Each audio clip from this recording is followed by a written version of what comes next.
Aimés du Seigneur, en ce deuxième dimanche de Carême, Matthieu 17, les 9 premiers versets, nous, nous avons l'occasion de méditer sur la gloire de Dieu qui se manifeste comme la transfiguration.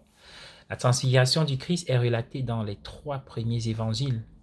Marc 9, autant pour moi, Matthieu 17, Luc 9.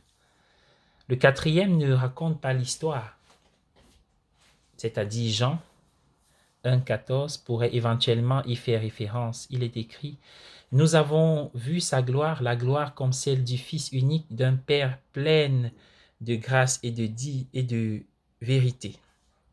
C'est ce que dit Jean. Pierre a écrit aussi: nous avons été témoins oculaires de sa majesté. En effet, il a reçu l'honneur et la gloire de Dieu le Père lorsque cette voix lui a été transmise par la gloire majestueuse, disant: celui-ci est mon Fils bien-aimé, en qui j'ai mis toute mon affection. Nous avons nous-mêmes entendu cette voix venant du ciel alors que nous étions avec lui sur la montagne sainte. C'est 2 Pierre chapitre 1 verset 16 à 18. Cette voix venant du ciel a été entendue auparavant lors de son baptême dans le Jourdain. Les mots sont les mêmes dans les 3 évangiles, sauf que Matthieu dit « celui-ci est mon fils », tandis que Marc et Luc écrivent « tu es mon fils ». Dans chaque cas, une nuée le couvre de son ombre. La nuée était fréquemment une image de la présence glorieuse de Dieu dans l'Ancien Testament.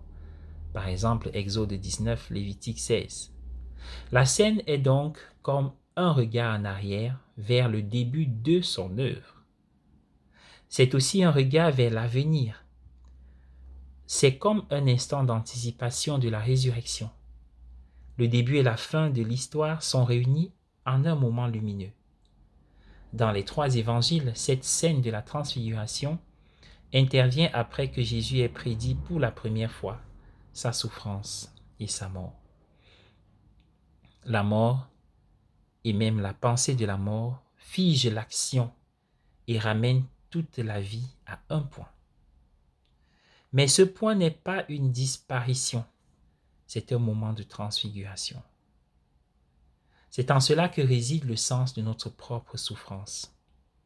La souffrance, comme la pensée de la mort, n'est pas une disparition, mais un moment de transfiguration, car la souffrance fige l'action et ramène toute la vie à un point.